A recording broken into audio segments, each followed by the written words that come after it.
After suffering a devastating wildfire season, the people in Conception Bay North are rebuilding what they've lost. And some are giving back to the community, one stitch at a time.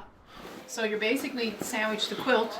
It's Thanksgiving morning in Bay de Verde, and Valda O'Coin's home is a hive of activity. But they're not cooking turkey dinner. They're getting ready for another big event, one that's transformed the O'Coin household over the last few months. It's become a hub of production and home base for the Quilts for Comfort project. The members of Sew and Tell too have created and collected hundreds of quilts.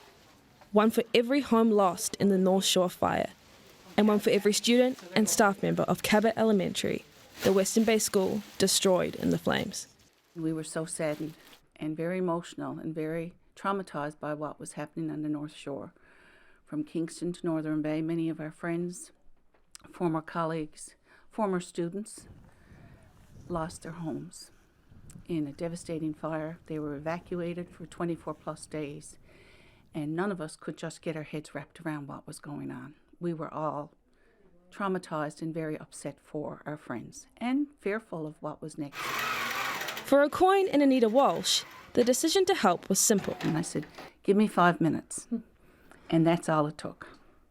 5 minutes, our whole gang was on board and we were ready to roll. Their plan started small, but quickly snowballed after overwhelming support from their wider community. We figured we'd make, 12, 15 quilts and just pass them over to the quilting group, the Newfoundland quilting group. But that didn't pan out that way, thankfully. It just went crazy. There's no words to describe it, honestly. We had phone calls, we were having emails, there was people coming in vans with material, there was people bringing food, and I can't even describe what happened that first day at the parish hall. We laughed, we cried, and we were just there for the common cause. Today, the Quilts for Comfort will be handed out, and production is still running, just hours before the big event. Kylie Broderick's here too.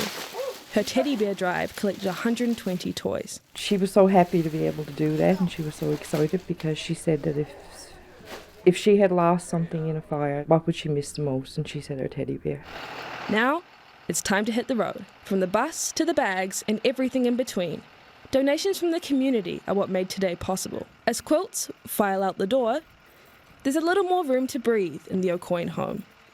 But Valda's husband Dave didn't mind the tight squeeze. Well, I'm chief cook and bottle washer.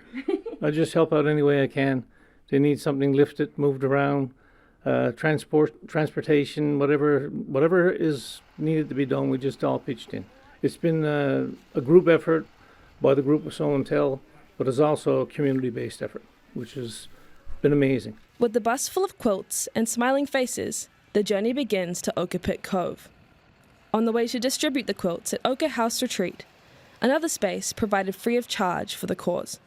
The sky is bright blue, but much of the ground is still black. And reminders of the wildfire that tore through this area only months ago are hard to miss. 10,000 hectares burned, and over 2,000 people were forced from their homes for weeks, many without homes to return to. With 200 structures destroyed, the scars on the land and on lives are still fresh. The wreckage is a sobering reminder of all this community has lost.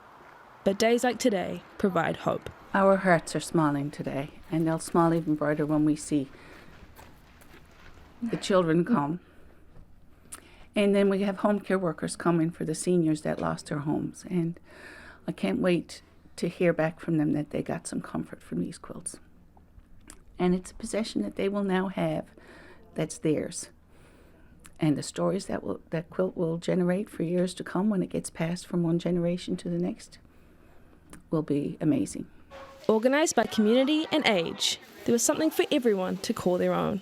More than 400 quilts in all, with 260 from Sew and Tell, plus over 180 provided by the Salvation Army. There were plenty to go around. To receive a quilt means a lot to residents like Kerry Rice. She lost her home in Western Bay. It was emotional. It was a really nice thing that those ladies had done for us.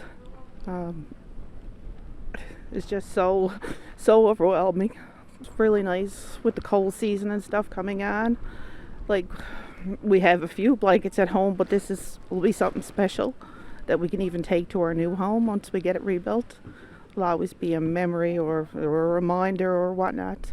These quilts and the kindness stitched within made a difference to Thanksgiving in Conception Bay North. When it all comes down at the end of the day, it's just all about love and giving and just bringing people together, the same as a quilt goes together.